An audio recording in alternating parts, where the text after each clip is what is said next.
Hey, good day, everybody. Thanks for stopping by Roots and Reason. I'm Preston.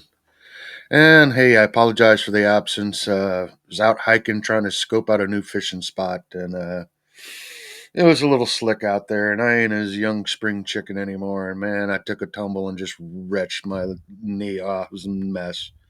But anyway, I'm hobbling around. I think I'm recovering okay. Boy, don't you miss it when you're a kid? You fall 20, 30 feet out of a tree and you just bounce.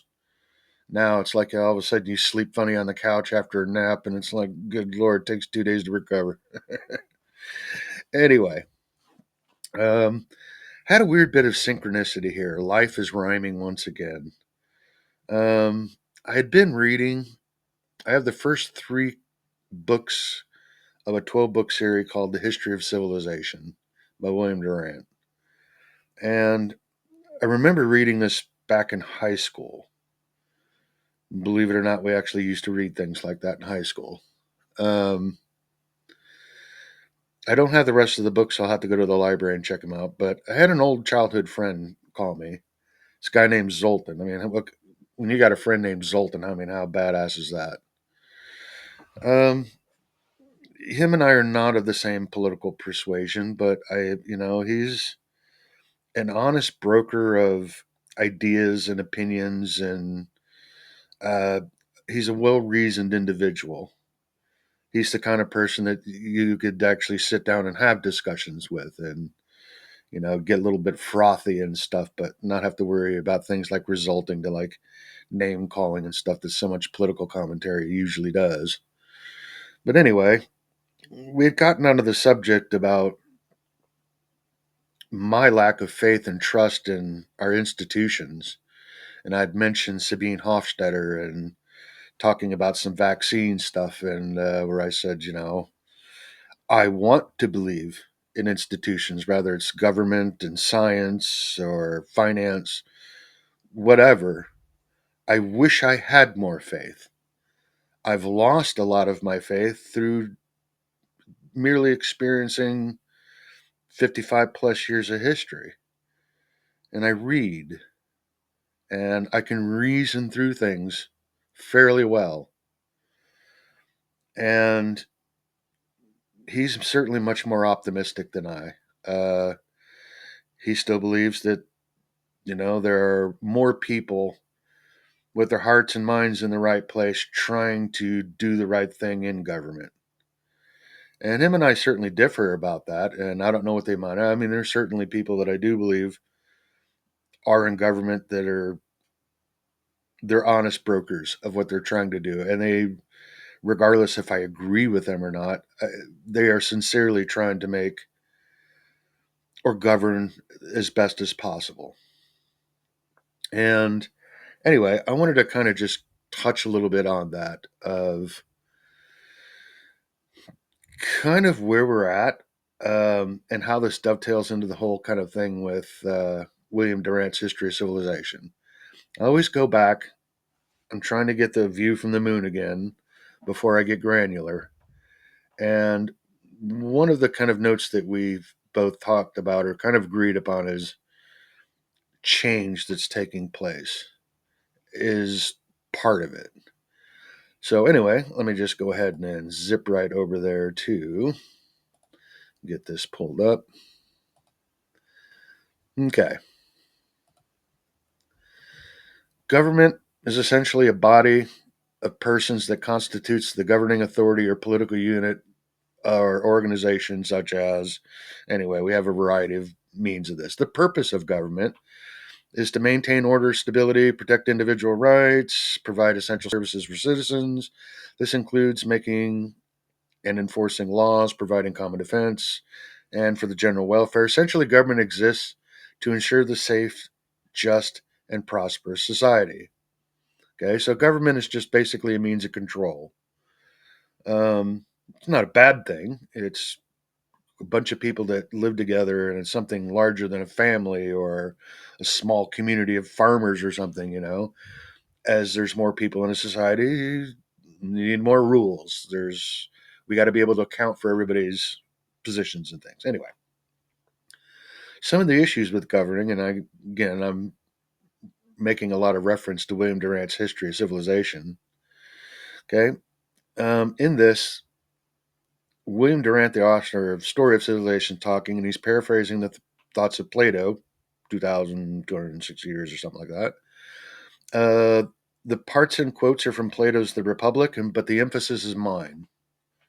And he begins this 2, 3 paragraphs as justice would be a simple matter, says Plato, if men were simple, anarchist communism would suffice. So why is it none of these utopias ever exist on a map? And the very first thing he answers, and we're going to come back to this, is because of greed and luxury. Men are not content with a simple life. They're acquisitive, ambitious, competitive, jealous. They soon tire of what they have and they pine for what they have not. They seldom desire anything unless it belongs to others. That almost sounds like children. You know, be playing with a ball or the ball's laying in the yard. Kid doesn't give a damn.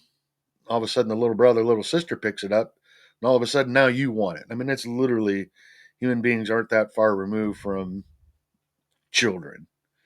Uh, their toys just get more expensive, to be quite honest. The result is the encroachment of one group upon the territory of the other, the rival groups for resources of the soil, and then war. Trade and finance develop, bring new class divisions. And ordinary cities, in fact, is two cities, one of the rich, one of the poor, each at war with the other. In either division, there are smaller divisions. You would be a you'd make a great mistake if you treated them as single states. A mercantile bourgeois arises, whose members seek political position through wealth and conspicuous consumption. They'll spend large sums of money on their wives, as Plato would say. These changes in the distribution of wealth produce political changes. Certainly happens today, right? As the wealth of the merchant overreaches that of the landowner, aristocracy gives way to plutocratic oligarchy. Wealth traders and bankers all of a sudden now rule the state. Can you see a little bit of that these days? Can you kind of see that flavor running through our society?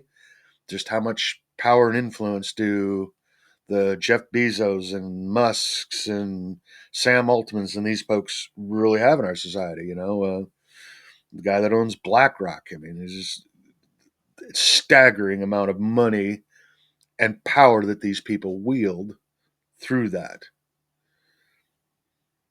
Then statesmanship, which is the coordination of social forces and the adjustment of policy to growth, is later replaced by politics, which is the strategy of party and the lust of the spoils of office. Well, we can certainly look over the past, well, quite a while, longer than I've been alive, but just let's go back just 10, 20 years, 1 or 2 decades, and just look at how our society is really fractured into tribes.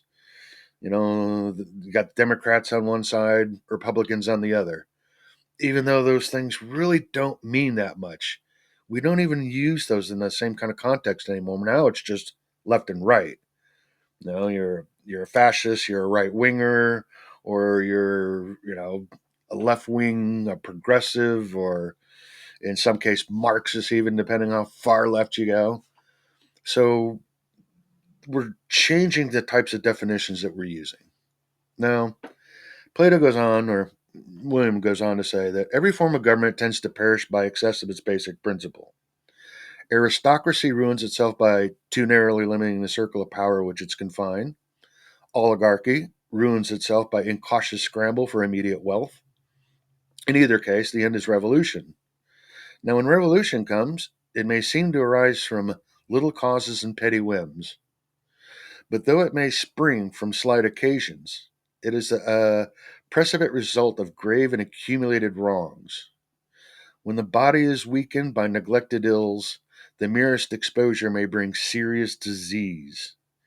And quote, Plato would go on to say, then democracy comes. The poor overcome their opponents, slaughtering some, banishing the rest, and give to the people an equal share of freedom and power. Well, as we can kind of see here today,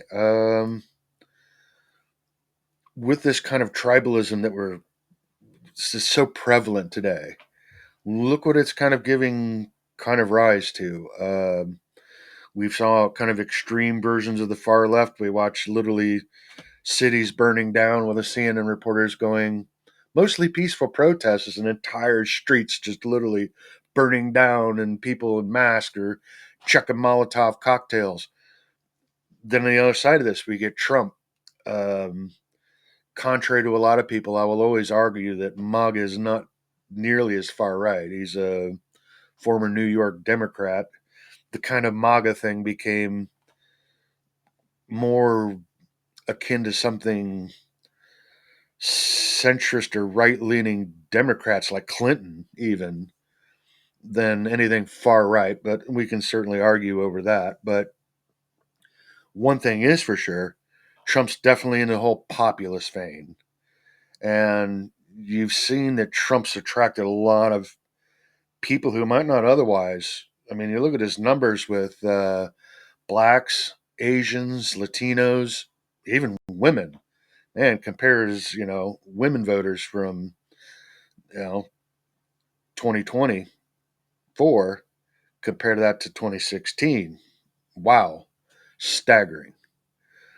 So there is certainly populism, and we can kind of see that taking place here. These petty whims, people kind of feel neglected. It's like the world's taking place and they're getting left behind. People are struggling to make, car payments and mortgage payments, and they're living their life racking up credit card debt to astronomical levels. Uh, Meanwhile, that there's a lot of people that you would see on television, rather it's Fox or CNN or any of these bobbleheads talking on the news, they deny that there's anything wrong with the economy. Well, of course, they're in the Washington to DC corridor or along the coasts. These are folks that don't live the same bubble or experience that the vast majority of the country do. They go and talk with other people at cocktail parties and eat out at dinners that you got to make reservations for. They're not going through a McDonald's looking for the Happy Meal. Okay. Now, even democracy ruins itself by excess of democracy. Its basic principle is the equal right of all to hold office and determine public policy. Now, at first glance, this seems a delightful arrangement, but it becomes disastrous because people are not properly equipped by education to select the best rulers and the wisest of courses. Most people are mechanics and clerks and average folks. Most people hate talking about politics. As to the people, they simply have no understanding. They repeat what the rulers tell them. They turn on, CNN or Fox. What's being said. What team, what tribe are you in? To get a doctrine accepted or rejected, it's only necessary to have it praised or ridiculed in a proper play. Okay, a hit no doubt is Aristophanes, whose comedies attacked almost every new idea. I look at this as CNN, Fox, and MSNBC. Mob rule is a rough sea for the ship of state to ride because every wind of oratory stirs up the water and deflects the course. The upshot of democracy is tyranny or autocracy. The crowd, the people, so love flattery, so hungry for honey, that the last and wiliest and most unscrupulous of flatterers, calling himself protector of the people, rises to supreme power. Consider the history of Rome. Wow, kind of see that here today, right? I mean, how is this literally like some fortune cookie from over 2 millennia ago?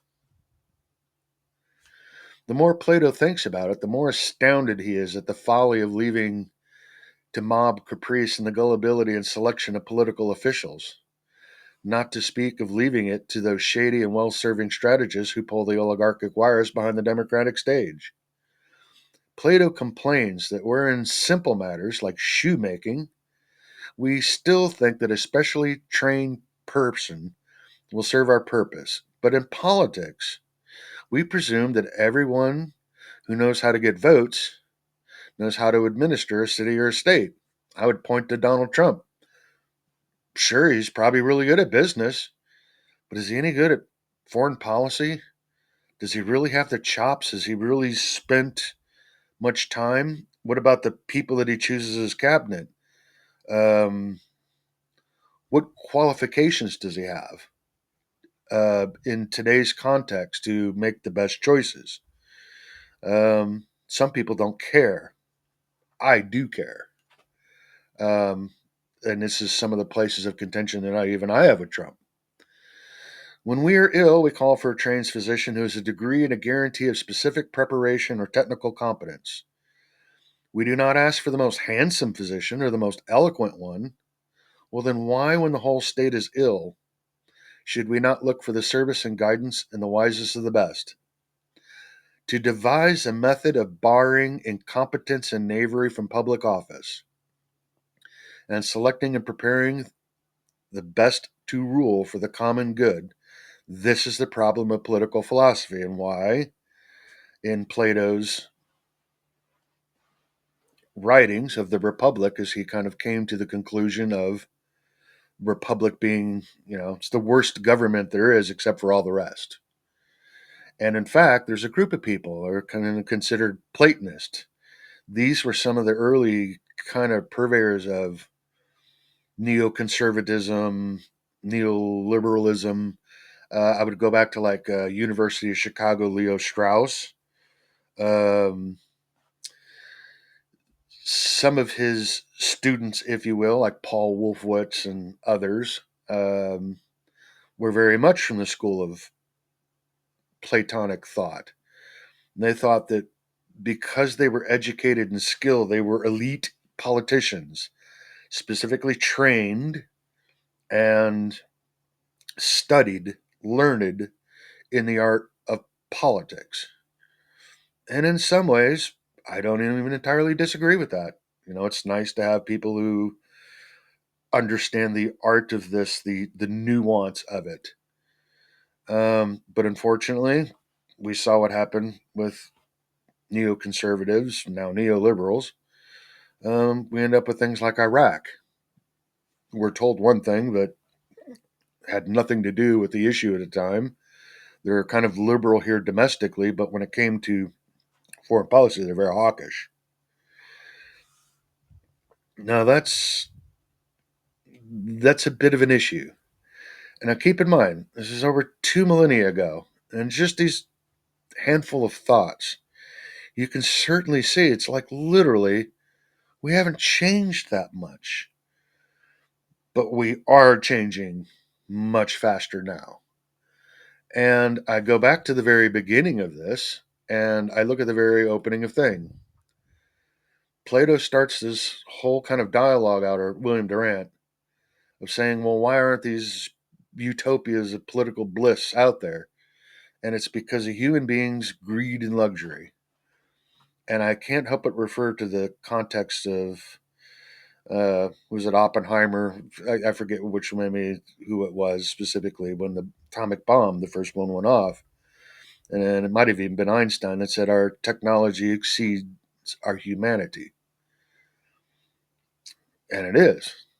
The human development, our behavior and stuff, when I started this whole thing out with, you can almost it's childlike. This kind of inquisitive, greedy, kind of ambitious thing that, and it's kind of sad that men, full grown adults, 1 foot in a banana peel, one on a grave, still act like children in some ways. Except now we have the immense power of technology. Okay, so where's Preston going with all of that? I wanted to kind of get to kind of a thing that I kind of came up with. Um, it was a show on the BBC called Hypernormalization.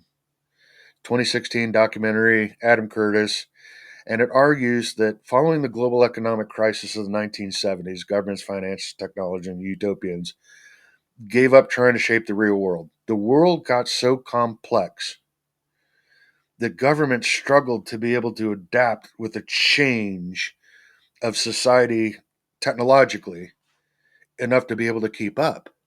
It couldn't even finance and financially run New York City. So they kind of started to turn this over to business. And the reason they turned this over to business and eventually international corporations was simply because they had all the data. And you go back all the way to World War II, look what IBM was doing. We won't go into that one, but wink, wink, hop on Google and go Google IBM, uh, what they were tallying back during World War II. Pretty grim stuff. Um, Business got used to using huge amounts of data. It's counting people, it's looking at checkbooks and bank accounts, and it's the first to really learn how to manage large data sets. And big business said, hey, look, we will help finance all your problems. Yeah, we get it. And in this case, it was New York City, 1975. What a shithole. And I'm going to show you a quick clip of this. It's just vile. I mean, and I remember this. Chicago wasn't no different. Graffiti everywhere, just crap everywhere. Everybody was miserable. Man, it was kind of a gross time in some ways. Depressed. And corporations said, hey, look, you let us kind of manage stuff. We'll float you the cash in the form of bonds to let you finance it. And we'll help you kind of manage things. And that's kind of what the hypernormalization. And then this term was actually coined by Alexei Yurchak. He was a professor of anthropology, born in Leningrad, later taught at or teaching at University of California, Berkeley. And he introduced the word in his book, Everything Was Forever Until It Was No More, The Last Soviet Generation. And he was describing the paradoxes of Soviet life during the 1970s and 80s. He said that everyone in the Soviet Union knew the system was falling apart, wasn't going to last. Everybody was miserable. I mean, you look back in the old Soviet stuff, even Hollywood depictions of it were pretty brutal, you know. This is backward nation shit. That certainly was true. And even though they knew it was failing, nobody could think of a better way of doing anything. And the people were just like beat down by hopelessness. And over time, everybody knew it was a lie, but they accepted that it was a lie. They imbibed the lie because what else was there? Um, it was, it's a lie everybody agrees upon. And it became the new norm rather than to pretend that the term hypolization. Anyway, since it's gained further resonance on social media since 2025, considering everything that's taken place in the world. Let me just go ahead and real quick here. I'm going to go ahead and pull this up real quick. And I am going to come over here and let me go ahead and get the start a screen share. Let's go over here to hypernormalization. And I'm just going to play like the first minute and a half of this documentary. So I'll try to hush here and let's see. Let's go ahead and have a look.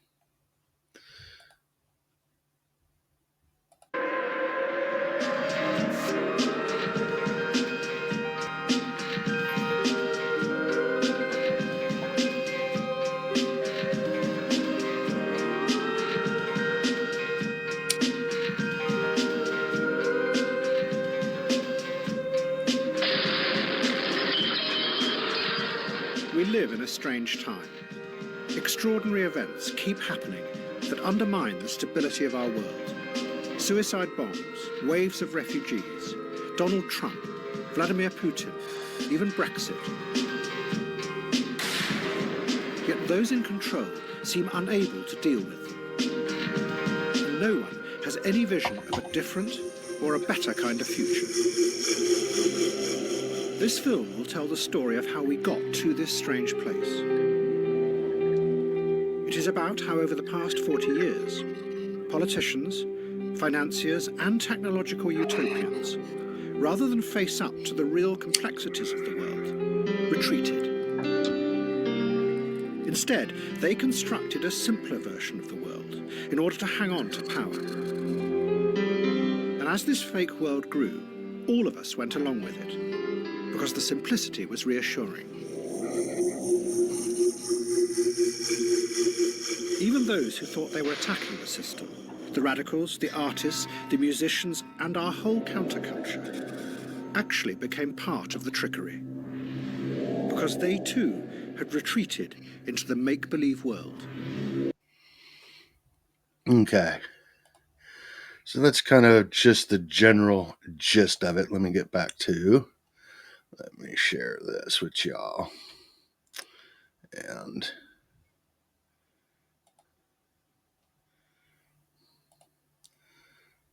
let me go ahead and share this. Let's get back to my presentation. Okay. And I'm back. Okay. I'm not entirely sure if the sound went through. I'll leave a link to the opening of this particular documentary. It's certainly worth watching. Uh, Not for the faint of heart. Anyway, as the documentary goes on to saying basically that government kind of has turned over a lot of its ability to govern to business because it did it more efficiently. So I want to get to this next little quick chart of this. This is the acceleration of growth in technology. This is a real content. This is just a basic cheesy graph. Starting from 1400, we look from where the printing press started, then the first telescope in 1600. You look at the rate of change. Now, a lot of people will point out to stuff like when we talk about AI today or the effects of social media, um, the rate of adoption that these things changed in the past, the Industrial Revolution and telegraph, steam engine, cars, airplanes, that it often would take entire generations for the adoption for it to actually change society. The rate of change was much slower. And you look at it, it's a hockey stick. The rate of change keeps getting faster and faster. Now, we're back here, kind of in the age of, say, Man on the Moon, was just about here is when, the reference to hypernormalization was taking place, how government just kind of tried to give up on people and kind of turn over a lot of the ability to govern to technology. And I'll also point to this chart real quick here as well. This is just recently AI. And it's almost laughable when you look at the speed of adoption of these new technologies and how this is all being adopted. And go back to a slide. I mean, we're talking months. And these are profound society changing things. And then we look at, how long it took to adopt technology in the past. And so let's go ahead and go back. So, anyway, kind of the gist of this why, if you ever feel confused and the world's like not making sense, Plato was already pointing out over 2,000 years ago, it's like, okay, we're looking at human greed is a big issue with trying to govern, how you govern. Is it a republic, a democracy, a dictator, whatever? And when we read some of his thoughts, or William Durant's thoughts, paraphrasing Plato, or my own, um, we can certainly see that it's not easy, given all things being equal. But now you add into the flavor of the rapid nature at which technology is moving. And some of the stuff with like AI, we're talking about rates of change now in a matter of 2 years. I went to college to learn network administration, computer IT stuff. Now, when I left school, there was no such thing as wireless. This has been a new technology that's been invented since then. Uh, yeah, I feel a little old. Um, just in internet technology, when we think of what is it doing to our kids? Kids that get the dopamine effect for the likes. You ask kids today, what do they want to be? They don't want to be firemen. They don't want to be astronauts. They don't want to be princesses. They don't want to be moms. They want to be social media influencers. They want to get on Instagram and TikTok, dance. Here's your solution to the financial crisis at the edge of the abyss right now. Bunch of teenage girls dancing and going, yay. And as we turn over more and more of our cognitive abilities to technology, I could pick up a phone, I know how to Google, but you don't even have to learn how to Google anymore. You just talk to it. We're having AI agents taking over this. No longer do you do a search query and you get a bunch of answers and you got to choose which closest fits. The computer's going to serve it to you. They've even got these things in the Google glasses now, so that if you're out on a date, instead of learning the skills of how to, if you're a guy, run your mojo and get that girl to go out with you and try to get to go out again for a second date or anything. No, let's go through the AI prompts. AI prompts looking at her facial things and going, oh, she responded to this or that. Here's how you should phrase your next question. What is that doing to the ability of a human being to be able to use things like reason or logic or even emotions to drive responses of anything? We're losing these skills. We're not losing them so much as we're turning them over. We're giving them away to AI so that we could do what? Plug ourselves into our avatars online. We look around and we say, holy shit, how does politics get so divided? Well, people aren't thinking. They're not reading things like William Durant's History of Civilization or, James Madison or the Federal Papers, or how many kids today have actually read the United States Constitution? That was actually a point of graduation. I think in my freshman year, sophomore year in high school, first you had to read the Missouri Constitution. You took a test, and the test was a minimum 80.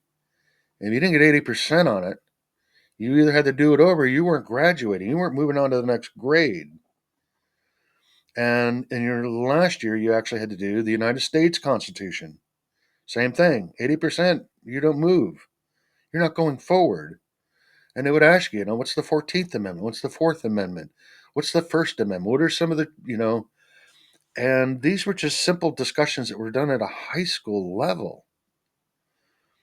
And we're turning all this over to technology. And unfortunately, as a consequence, we're losing our ability to reason.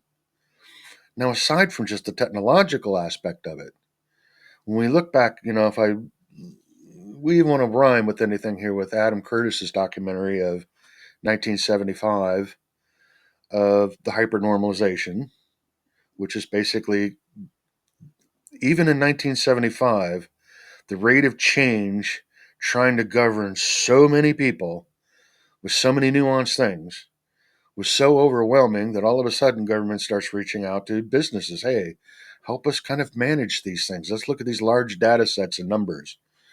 And that started roughly around 1974, 1975. I think I was in the first grade. So this started throughout most of even my young life. And this has been changing throughout my existence here on this planet. And so when I look back at some of this, and I have to ask myself, well, why don't I trust things like institutions? Having that chat with my friend Zoltan. And why have I lost it? Well, we look at the virus of unknown origin, COVID, and we all looked around. It was bullshit. We're learning more and more now that, these were kind of a radical treatment.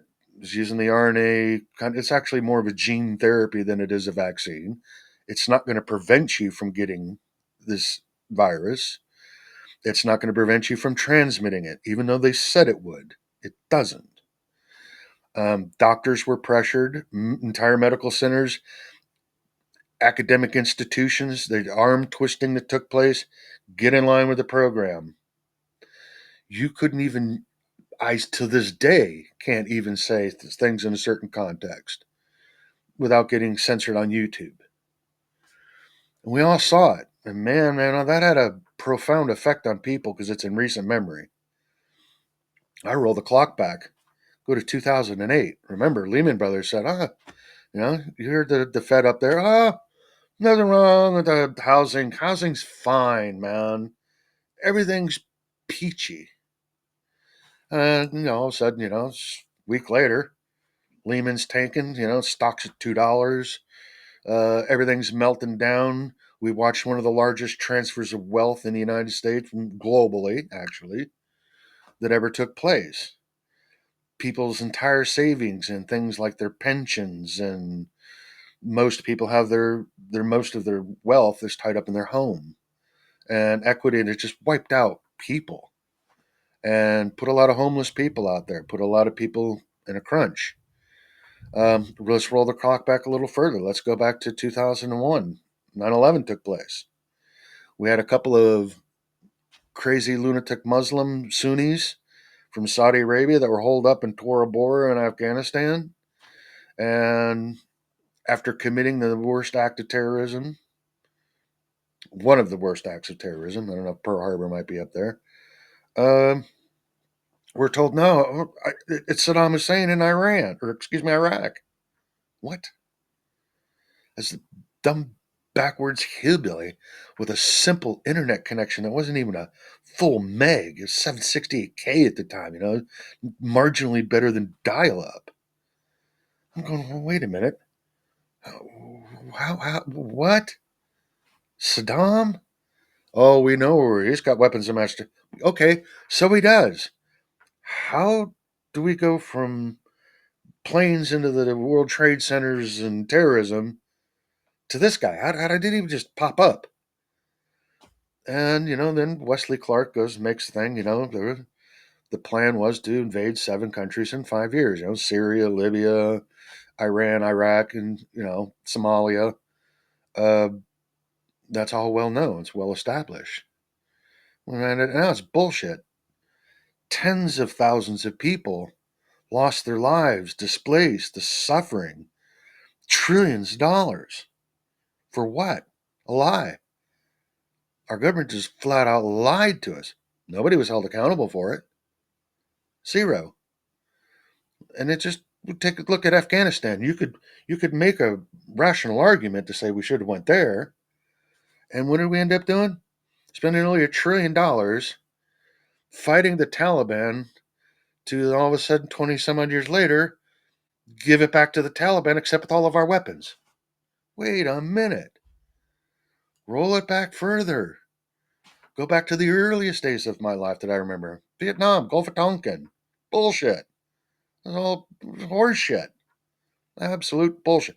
So I'm kind of seeing these things. There's a consistent pattern of, you know, it's almost a joke of a meme that anybody who believes the government just never studied history. Why do I have issues with, struggling with the. I want to believe in the institutions. I want to believe in my government actually has my best interest at heart, is doing the right thing for the right reasons. I want to believe that science is going in a using this scientific method through various reasons, crashing hypotheses into the wall of logic and reason and trying to come up with the best answer.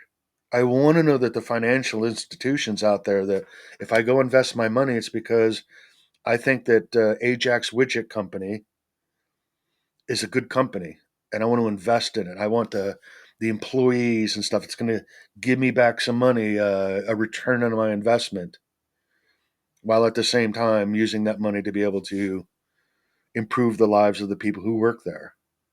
allow them to have the little kids and houses and cars. And that's not where financial institutions come. It's like, in academia, the Bill Gates one, watching emojis with pregnant men or putting tampons in the men's room. What? I mean, it's lunacy that it defying. They're telling me to believe the science, and it's like totally contrary to anything that they're saying. It's a joke.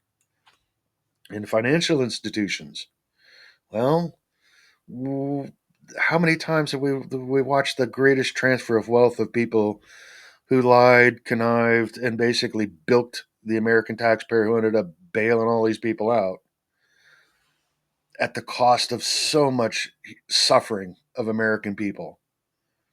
Nobody went to jail over that. Well, Bernie Madoff went to jail, and that's only because he robbed the rich.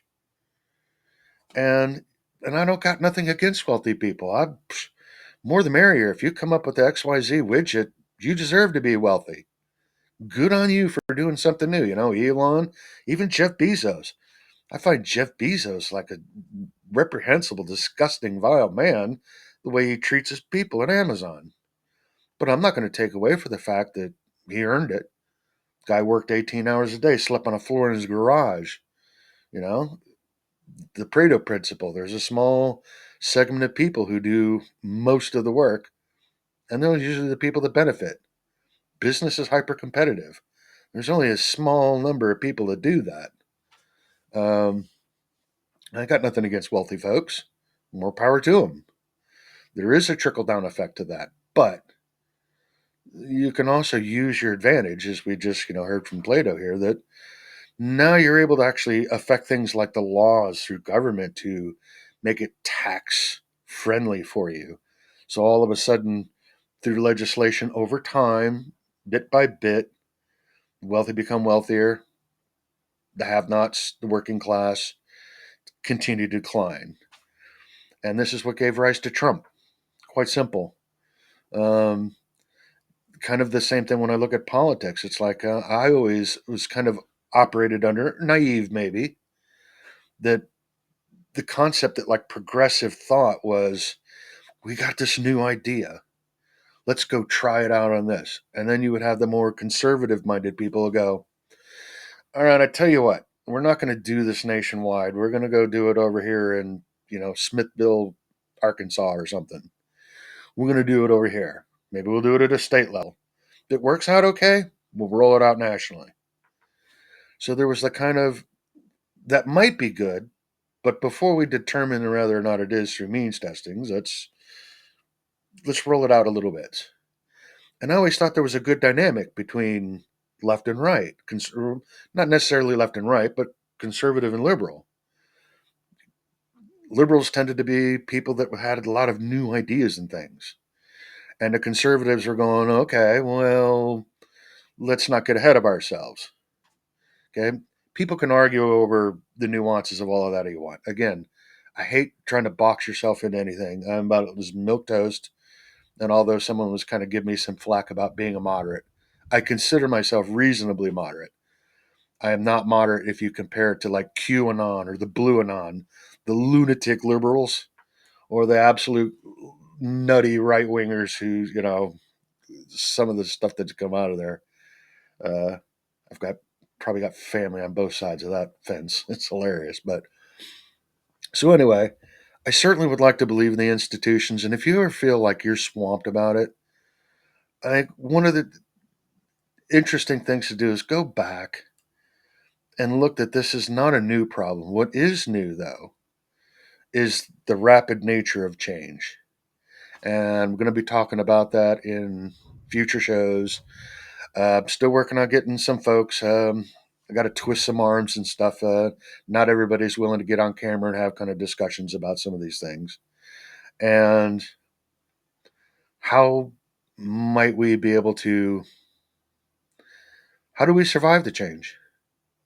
Well, I'm not so sure myself. I'm open to some ideas. By all means, use the comment section. Throw me some ideas. I'd love to hear it. I don't think everything's doom and gloom. On the contrary, it's just like the AI stuff. I'm not worried about the Terminator.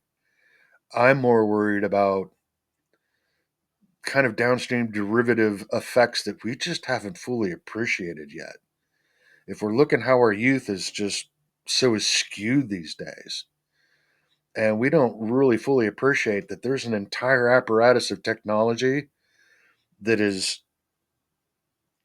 forming the minds and the manner in which our young people think by using clicks and buttons on their phones to stimulate a certain type of answer, and they're becoming very susceptible to narratives, and skepticism's out the door. And then it becomes skepticism. Well, my app says this, your app says that, mine's better than yours. And there's like no ability to reason and think about these things. So anyway, I just wanted to have a little bit of a quick chat. I know it gets a little bit, deep when we start talking about things like Plato, but always again, start from the moon. Imagine you're an alien and you're looking for intelligent life in the universe. And probably best just to keep on going. But if you are going to stop by, park on the roof over there on the moon, whip out the old telescope, and watch the people down there, because you don't know who's left, who's right, who's this country or that country. You're just watching kind of the interaction of people.